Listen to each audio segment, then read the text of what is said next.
नमः परमहंस स्वादित चरण कमल चिन्मकरन्दाय भक्तजनमानस निवासाय श्रीरामचन्द्राय ब्रजे वसन्तं नवनीतचौरं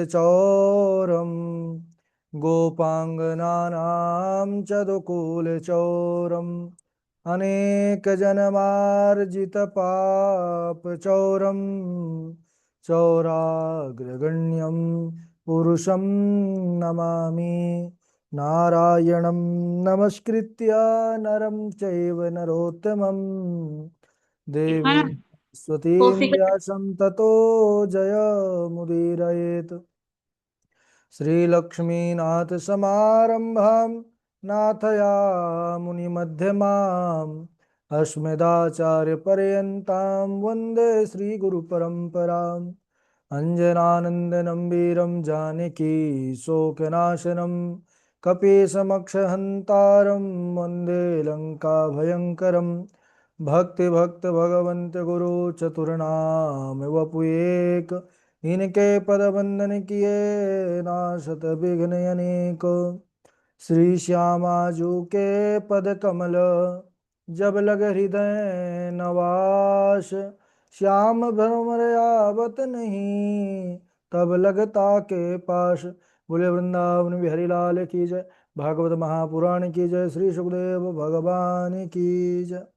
परम मंगलमय परात्पर अखिलेश्वर अचिंत कल्याण गुणगण निधान सर्वेश्वर सर्वाधिपति अकारण करुणा वरुणालय अकारण करुणा कारक सकल जन कल्ल शापहारक परात्पर पर ब्रह्म सच्चिदानंद स्वरूप परम पिता परमात्मा श्री राधा गोविंद सरकार राधा रमण बाधा हरण श्री बांके बिहारी लाल उनका यह वांगमय शब्दमय विग्रह श्रीमद्भागवत महापुराण। कोटि कोटि नमन कोटि कोटि प्रणाम। इस परम पावन पुराण ग्रंथ पारमहंसों की पावन संहिता को नंद नंदन यशोदा नंदन ब्रज रंजन देवकी नंदनो श्याम सुंदर श्री कृष्ण के पाद पद्मों पर कोटि नमन नतमस्तक वंदन एवं अभिनंदन। उनकी आह्लादनी शक्ति प्राण प्रिया जगत वंदनी वृषभानंदनी भासुती जगदीश्वरी वर्ष आने वाले श्री किशोरी जो के पावन चरणारविंदों पर कोटि प्रणति समस्त भूतादिक सीय राम मैं सब जग जानी करहूँ प्रणाम जोर जोग पानी। सज्जनों, हम सबका परम सौभाग्य भागवत साप्ताहिक कथा सीखने का सदसंकल्प विचार लेकर के एक स्थान पर एक साथ जुड़कर इस पावन कथा की तैयारी कर रहे हैं। जीवन में ऐसा सुंदर अवसर भगवान की बड़ी करुणा कृपा के बाद प्राप्त होता है। हम सबका कर्तव्य है कि जो अवसर मिला है प्रभु कृपा से सच्ची लगन निष्ठा परिश्रम के साथ उसको विधिवत रूप से आत्मसात करना है, उसको तैयार करना है। इस समय हम बड़े अलौकिक चरित्र पर चर्चा कर रहे हैं। पूर्व दिवस पर हम सब एक बड़े अद्भुत प्रसंग पर बने हुए थे। किस प्रकार महाराज परीक्षित ने जब दिग्विजय के समय गौरूप धारणी पृथ्वी माता और जो धर्म है वो भी वृषभ के रूप में विचरण कर रहे थे पृथ्वी पर, उसी समय उन दोनों पर एक राजा का छद्म वेश धारण किया हुआ कलि पुरुष आकर के प्रहार करने लगा। महाराज परीक्षित ने देखा कि मेरे राज्य में इतना बड़ा अधर्म हो रहा है, तब उन्होंने मारना चाहा। अब वो कलयुग है, चार युग कहे गए हैं, सतयुग त्रेता द्वापर कलयुग। इनका स्वाभाविक क्रमशः आना जाना लगा रहता है। कलयुग ने कहा महाराज ब्रह्मा जी ने मुझे बनाया है, मैं शरण में हूँ, मुझे भी शरण दीजिए। उन्होंने चार स्थान दिए जहाँ जुआ खेला जाता है, जहाँ व्यभिचार होता है, जहाँ हिंसा होती है, जहाँ पर मदिरापान होता है। इसके बाद उस कलयुग ने कहा कि महाराज मेरे अंदर एक विशेष गुण है। वैसे तो मैं अवगुणों का खजाना हूँ, लेकिन एक विशेष गुण है। कौन सा विशेष गुण? कि इस कलिकाल में जो बड़े बड़े ध्यान समाधि और पूजा के द्वारा अन्य युगों में फल की प्राप्ति होती थी, वो फल कलयुग में मात्र भगवान का नाम लेने से, राम नाम लेने से ही उस जीव का उद्धार हो जाता है। तब प्रसन्न होकर के उन्होंने स्वर्ण पर्श दे दिया, कलयुग का वास। और किस धन पर कलयुग का वास होता है, किस स्वर्ण पर, ये भी हमने पूर्व पर चर्चा किए थे, जो अधर्म से कमाया हुआ द्रव्य से बनाया गया हो। और महाराज परीक्षित ने जब वह जरासंध का मुकुट जो भैया भीम साथ में लेकर के आए थे उसको धारण किए, शिकार खेलने के लिए गए, तो उनसे एक महात्मा का अपराध बन गया, क्योंकि कलयुग जो था उनके सर पर मुकुट पर नृत्य कर रहा था। तो उन्होंने समीक नाम के एक महात्मा का बड़ा घोर अपराध किया, एक मरा हुआ सर्प उनके गले पर डाल दिया। उन्हीं का पुत्र था जिसका नाम था श्रृंगी, ऋषि कुमार था, अद्भुत तेज। उसने कौशिकी नदी का जल लेकर के और भयंकर श्राप दे दिया महाराज परीक्षित को कि इति लंघित मर्यादम तक्षकः सप्तमे हनि दंक्षति स्म कुलांगारम चोदितो में तदद्रुहम, कि आज से 7वें दिन तक्षक नामक भयंकर नाग के डसने से महाराज परीक्षित की मृत्यु हो गई। श्राप दे करके श्रृंगी आकर के पिताजी के पास रोने लगे। समीक ऋषि ने कहा कि बेटा रो क्यों रहे हो, तो उसने सारी घटना का वर्णन किया कि ऐसे ऐसे राजा आए थे, आपका अपराध किए, मैंने ऐसा ऐसा श्राप दे दिया। तब समीक बड़े दुखी हुए कि हे पुत्र श्रृंगी, तुमने बड़ा घोर अनर्थ किया है, क्योंकि अब इस भारतवर्ष को इस कलिकाल में कभी महाराज परीक्षित जैसा परम भागवत जो है राजा नहीं मिलेगा। उन्होंने अपने शिष्यों को भेजा कि जाओ महाराज को सूचना दो कि 7 दिवस बचे हैं। महाराज परीक्षित के पास ही 7 दिवस नहीं, हम सबके पास ही 7 दिवस है, क्योंकि 7 ही वार होते हैं, 7 ही दिन होते हैं, 8वां दिन थोड़ी बना है।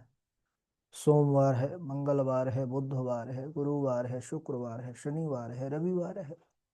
क्या 8वां दिन बना है?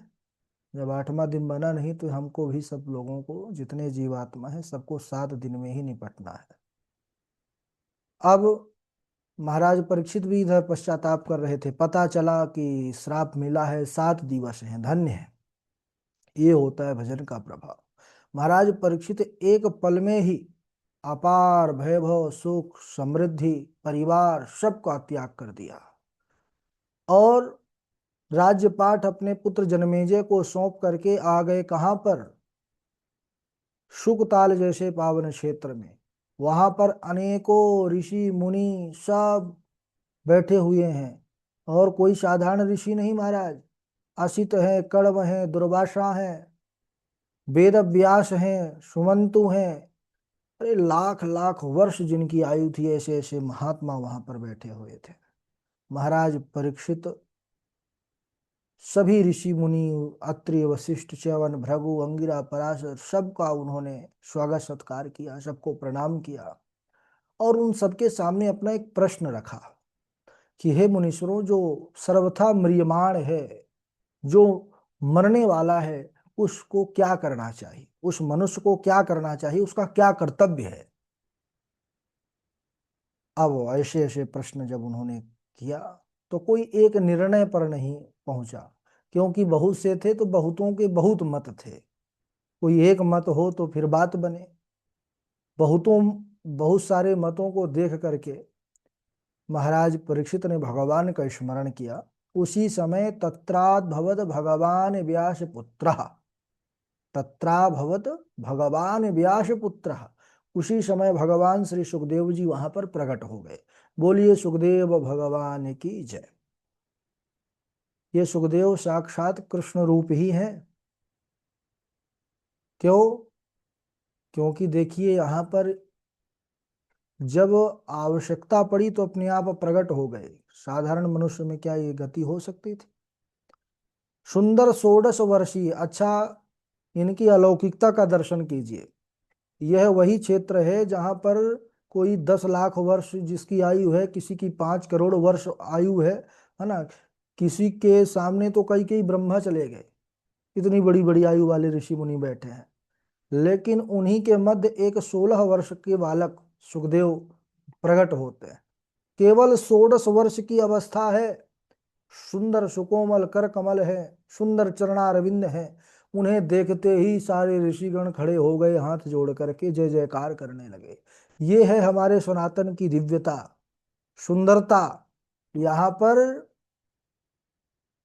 जो वृद्ध है यानी बड़ा है, वो किस दृष्टि से माना जाता है कि वृद्ध है या बड़ा है? वो ज्ञान की दृष्टि से। जो ज्ञान वृद्ध है, जो ज्ञान में बड़ा है, वही सर्वश्रेष्ठ है। सुखदेव जैसे ज्ञानी के सामने समस्त लोग हाथ जोड़ करके खड़े हो गए, उनका स्वागत किया। सुंदर उत्तम आसन पर महाराज परीक्षित बिठाले हैं, और जब सुखपूर्वक हमारे सुखदेव भगवान बैठ गए, तब उनसे प्रश्न किया है। क्या प्रश्न किया? अतः प्रेक्षामि संसिद्धिं योगिनां परमं गुरुं पुरुषस्येह यत् कार्यं म्रियमाणस्य सर्वथा यच्छ्रोतव्यमथो जप्यं यत् कर्तव्यं नृभिः प्रभो स्मर्तव्यं भजनीयं वा ब्रूहि यद्वा विपर्ययम्। अतः पृच्छामि संसिद्धिम योगिनाम परमम गुरु। यहाँ पर कैसा सुंदर विशेषण, योगी नाम परमम गुरु, योगियों के परम गुरु। हे भगवान, जो सर्वथा म्रियमाण है, जिनकी मृत्यु 7 दिनों में होने वाली है, ऐसे मनुष्यों को क्या करना चाहिए? किसका श्रवण करें, किसका भजन करें, किसका जाप करें, किसका स्मरण करें, क्या करें क्या ना करें, यह सब बताने की कृपा करें। महाराज परीक्षित ने जब इस प्रकार प्रश्न किया, निवेदन किया, तो सुखदेव भगवान बड़े गदगद हो गए, और उन्होंने महाराज परीक्षित का प्रश्न सुन करके उत्तर देते हुए कहा, प्रशंसा करते हुए उस प्रश्न की। यहाँ पर प्रथम स्कंद का विश्राम होता है, और द्वितीय स्कंद के शुभारंभ में महाराज परीक्षित के प्रश्न सुन करके उस प्रश्न की प्रशंसा कर रहे हैं सुखदेव भगवान। वरीयाने सते प्रश्न कृतो लोकहितो नृप आत्मवित् सम्मतः पुंसाम श्रोतव्यादिषु यः परः। वरीयाने सते प्रश्न, राजन, तुमने लोकहित के लिए बड़ा ही श्रेष्ठ प्रश्न पूछा है। महापुरुष लोग, आत्मज्ञानी जन ऐसे प्रश्नों की बड़ी प्रशंसा करते हैं। क्यों? क्योंकि इसमें स्वहित की भावना नहीं है महाराज परीक्षित की, इसमें सर्वजन हिताय सर्वजन सुखाय की भावना है। क्योंकि ये मृत्यु लोक है, यहाँ सभी मरने वाले ही तो हैं, कोई जीने वाला है क्या? यहाँ पर जो आया है उसको जाना ही है। इसीलिए ये प्रश्न जगत कल्याणकारी है। इसलिए सुखदेव भगवान बड़े प्रसन्न हुए। उन्होंने कहा, राजन, शास्त्रों में अनेकों बातें कहने एवं सुनने की बताई गई हैं, परंतु जिन्हें आत्म तत्व का ज्ञान नहीं है, ऐसे अज्ञानी जो घर गृहस्थी में फंसे हुए हैं, जिनकी रात्रि सोने में व्यतीत हो जाती है, दिन कुटुंब के भरण पोषण में व्यतीत हो जाता है, वे प्रतिक्षण मृत्यु की ओर करीब होते हुए भी चेतते नहीं हैं। तस्माद् भारत सर्वात्मा भगवानीश्वरो हरिः श्रोतव्यः कीर्तितव्यश्च स्मर्तव्यश्च एषथा भयम्। हे परीक्षित, जो अभय पद को प्राप्त करना चाहते हैं, ऐसे पुरुषों को सदा सर्वदा सर्वात्मा भगवान श्री हरि की ही कथा का श्रवण करना चाहिए, उनके ही नामों का कीर्तन करना चाहिए, उनका ही स्मरण करना चाहिए। क्योंकि मनुष्य जन्म का परम लाभ यही है कि अंत समय में भगवान नारायण की स्मृति बनी रहे।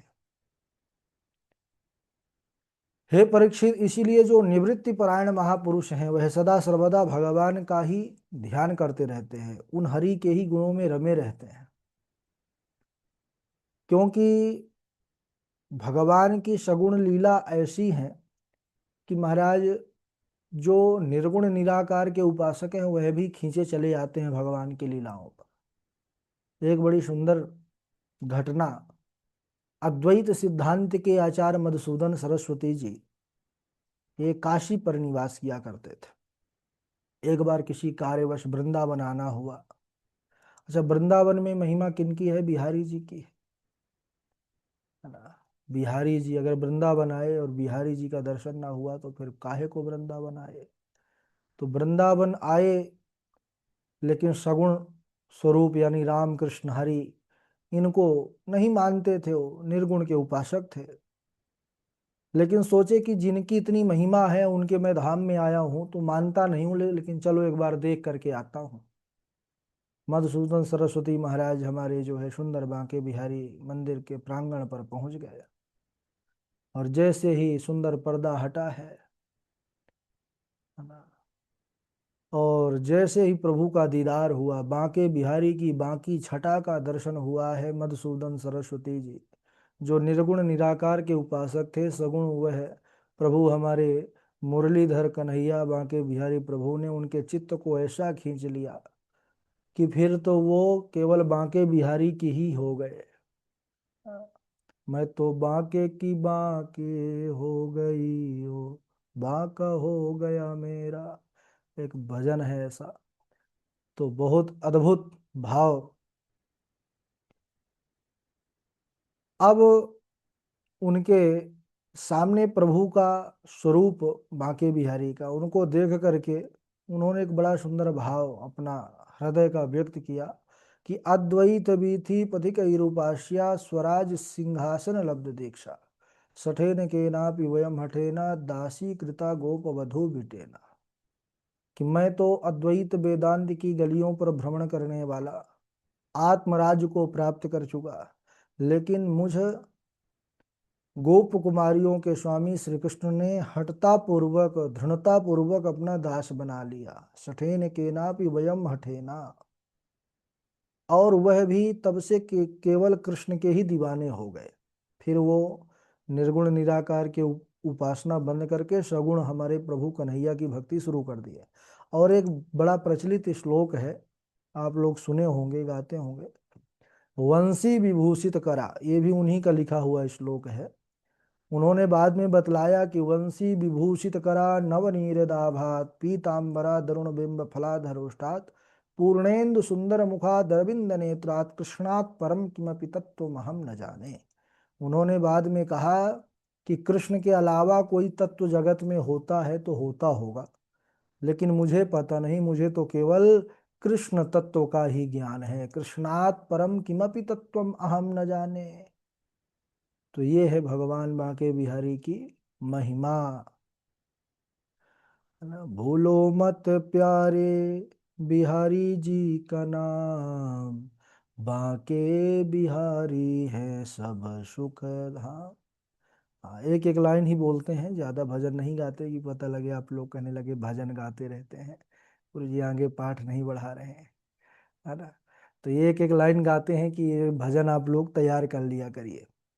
इसके बाद श्री सुखदेव जी महाराज परीक्षित से कहते हैं वही बात कि हे राजन, पहले मैं भी निर्गुण ब्रह्म का ही उपासक था, क्योंकि यम प्रव्रजंतम अनुपेतम अपेत कृत्यम, जब वो वन को चले गए थे तो वहां पर बस भगवान का ब्रह्म का ही चिंतन करते थे। लेकिन जब व्यास शिष्यों ने भगवान इस भागवत हमारे कन्हैया की अनुपम लीलाओं की गाथा को सुनाया, तब वो कृष्ण की भक्ति करने लगे, आकर के भागवत का अध्ययन किया। तो वही कहते हैं कि परिनिष्ठितोऽपि नैर्गुण्य उत्तम श्लोक लीलया गृहीत चेता राजर्षे आख्यानम यदधीतवान्। परिनिष्ठितोऽपि निर्गुण्य, हे राजन, मेरी भी निष्ठा पहले निर्गुण ब्रह्म में थी, परंतु भगवान कृष्ण की मधुर लीलाओं ने मेरे हृदय को अपनी ओर खींच लिया, जिसके कारण मैंने इस श्रीमद् भागवत महापुराण का अध्ययन किया, और अब मैं वही कथा तुम्हें सुनाऊंगा। और महाराज परीक्षित को अभय भी प्रदान किया है। उन्होंने कहा कि तुम ये सोच करके मत डरना कि केवल मेरे पास 7 दिन है तो क्या होगा, क्या सुनूंगा। महाराज आपको बताएं कि सूर्यवंश में एक राजा हुए हैं खटवांग नाम के। आपके पास तो 7 दिन है, उनके पास मात्र 2 घड़ी का समय था। उनको पता चला देवताओं के द्वारा कि उनकी आयु मात्र 2 घड़ी शेष बची है और उतने में ही उन्होंने सुंदर सत्संग करके भगवान को प्राप्त कर लिया। तो भगवान को पाने के लिए 7 दिन बहुत हैं। सबसे पहले तो ये समझना चाहिए कि जब मृत्यु का समय निकट आए तो घबराना नहीं चाहिए। क्या करना चाहिए? तो बोले वैराग रूपी शस्त्र से जो शरीर से संबंध रखने वाली ममता है उसकी डोर को काट देना चाहिए और सुंदर पवित्र क्षेत्र में आकर के सुंदर जल में स्नान करके एकांत में बैठ करके और भगवान का ध्यान करना चाहिए। कैसे ध्यान करना चाहिए ये भी बतलाया गया है, क्योंकि ये ब्रह्मांड पूरा भगवान का स्वरूप है। तो इस ब्रह्मांड में ही भगवान का दर्शन कैसे करना है ये हमारे सुखदेव भगवान बतलाते हैं कि पाताल में तस्य ही पाद मूलम आदि श्लोकों के माध्यम से। तो उसको हम अगले दिन वो समझेंगे, समय हो चुका है इसलिए आज यहीं तक, और श्लोक भी हो चुके हैं, आप लोगों से श्लोक सुनना भी है। तो बोलिए वृंदावन बिहारी लाल की जय। आइए बारी बारी से जिस क्रम से नाम लेंगे उसी क्रम से सुनाइएगा। चलिए, बहुत लोग सो गए होंगे सुनते सुनते, तो उठ जाइए, आंखें वाँखें मीज लीजिए, है ना। वैसे समय नहीं है, ये समय तो नहीं, पहले 9 बजे से 10 बजे का समय था राम कथा का। अब तो समय बदल गया है उसका। तो पहले बहुत जन सो जाते थे, हम बुलाते रहते थे। आधा घंटा इसी प्रकार बोलने के बाद जब माइक चालू करें तो बहुत लोगों को कॉल करना पड़ता था, तो नींद लग जाती थी भाई। ठंडी का समय था उस समय, और 9 से 10 ठंडी में वो हो, भोजन प्रसाद पाने के बाद फिर नींद आ जाती थी। चलिए आइए, सबसे पहले श्लोक सुनाएंगे हमारे झाजी। झाजी के बाद सुनाएंगे अनुपम तिवारी जी, फिर रविशंकर त्रिपाठी जी, शिवानी मिश्रा जी, उनके बाद शुभम उपाध्याय जी, उनके बाद आकांक्षा शुक्ला जी, फिर हमारे महेश जी हैं। महेश जी के बाद साध्वी नेहा जी, उनके बाद तृप्ति पांडे जी हैं, मंजू शर्मा जी हैं, इष्टि हैं, रोशन जी हैं, नेहा किशोरी जी हैं, और हसमुख भाई हैं जुड़े हुए हैं, सची तिवारी जी हैं, निसर्ग पाठक जी हैं, निकिता हैं, और सबका तो नाम ले चुके हैं, कोई कृष्णा है, बाकी बाद में लेंगे, निरंजन जी हैं, पावनी हैं। चलिए सुनाइए झा जी। राधे राधे गुरु जी। राधे राधे। सुखस्य दुःखस्य न कोऽपि दाता परो ददातीति कुबुद्धिदेशः। अहं ददामीति वृथाभिमानः स्वकर्मसूत्रैः ग्रथितो हि लोकः। तपः शौचं दया सत्यमिति पादाः कृते कृताः। अधर्मान् स्त्रियो भगनाः अस्मै सङ्गमदस्तव। द्यूतं पानं स्त्रियः शूना यत्राधर्मश्चतुर्विधः। पुनश्च याचमानाय जातरूपमदात् प्रभु। ततो नृतं मदं कामं रजो वैरं च पंचमम्। इति लङ्घितमर्यादं तक्षकः सप्तमे अहनि। दंशयति स्म कुलाङ्गारं चोदितो मे तदद्रुहम्। अथ पृच्छामि संसिद्धिं योगिनां परमं गुरुं। पुरुषस्येह यत् कार्यं म्रियमाणस्य सर्वथा। राधे राधे गुरु जी। राधे राधे झा जी, राधे राधे। अनुपम तिवारी जी सुनाइए।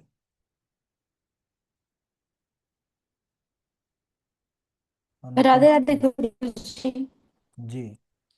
अहं भक्तिरिति ख्याता इमो मे तनयो मतो ज्ञानवैराग्यनामानो कालयोगे निजर उत्पन्ना द्रविणेशाहं वृद्धिं कर्णाटके गता क्वचित् क्वचिन् महाराष्ट्रे गुर्जरे जीर्णतां गता वृन्दावनं पुनः प्राप्य नवीनेन स्वरूपिणि वृन्दावनस्य संयोगात् पुनस्त्वं तरुणी नमा वृद्धनं वृन्दावनं तेन भक्ति नृत्यति यत्र च यत्फलं नास्ति तपसा न योगेन समाधिना तत्फलं लभते साम्यक् कलो केशव कीर्तनात्। राधे राधे गुरु जी। राधे राधे गुरु जी। ये त्रिपाठी जी सुनाइए।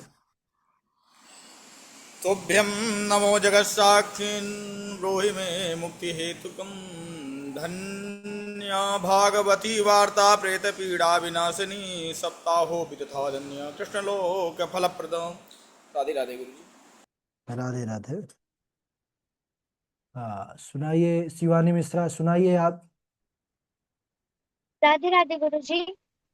राधे राधे। दैत्योपानं श्रियः सूनायत्रा धर्मश्चतुर्विधः पुनश्चर्याचमानाय जातरूपं दात् प्रभोः ततो नृत्यं मदं कामं रजो वैरं च पञ्चमम्।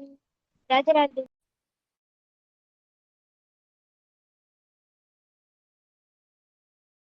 राधे राधे। शुभम जी सुनाइए, शुभम जी के बाद पावनी जी सुनाइए, फिर राधे महेश। राधे। राधे राधे। द्युतं पानं स्त्रियं सोना यत्रा धर्म चतुर्विध पुण्यश्च याचमानाय जातरूपमदात् प्रभु ततो नितं मदं कामं रजो वैरं च पंचमम् इति लङ्घितमर्यादं तक्षकं सप्तमेहिनी रक्षन्ति स्म कुलंगारम चोदितो में तथा द्रुहम। एक गुरु जी और सुना, थोड़ा सा धीरे सुनाएंगे लेकिन। जी सुनाइए।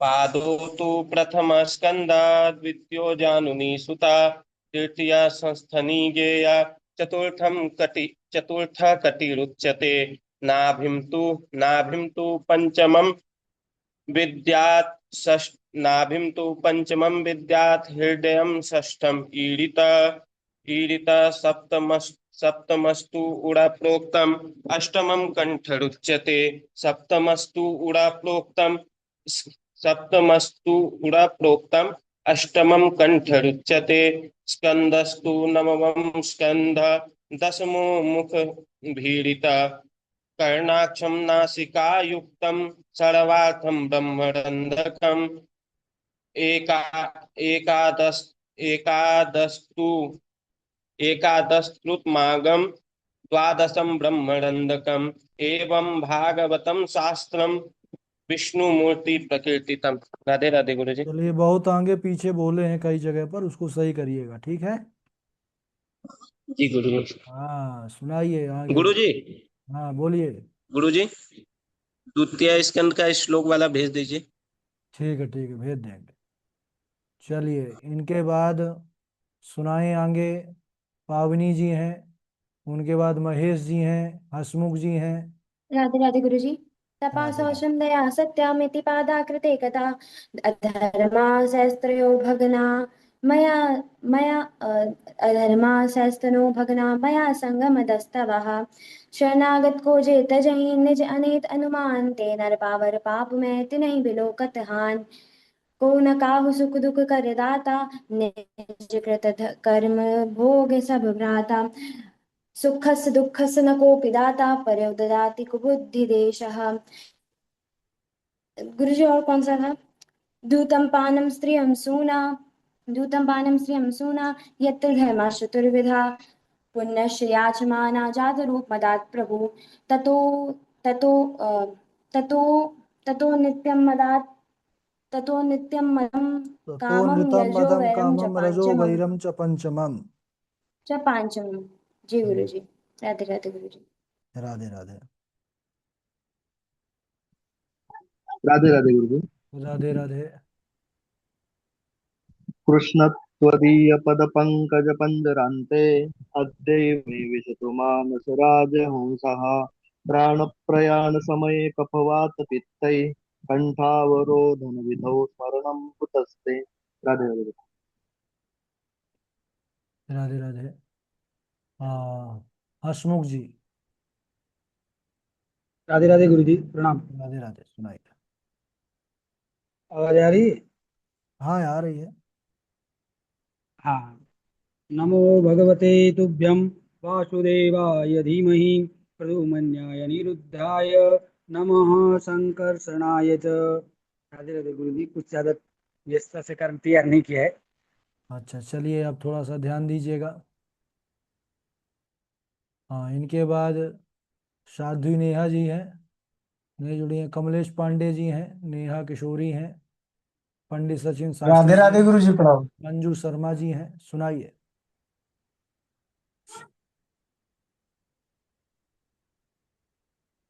अच्छा, इतने लोगों का नाम बोले हैं, कोई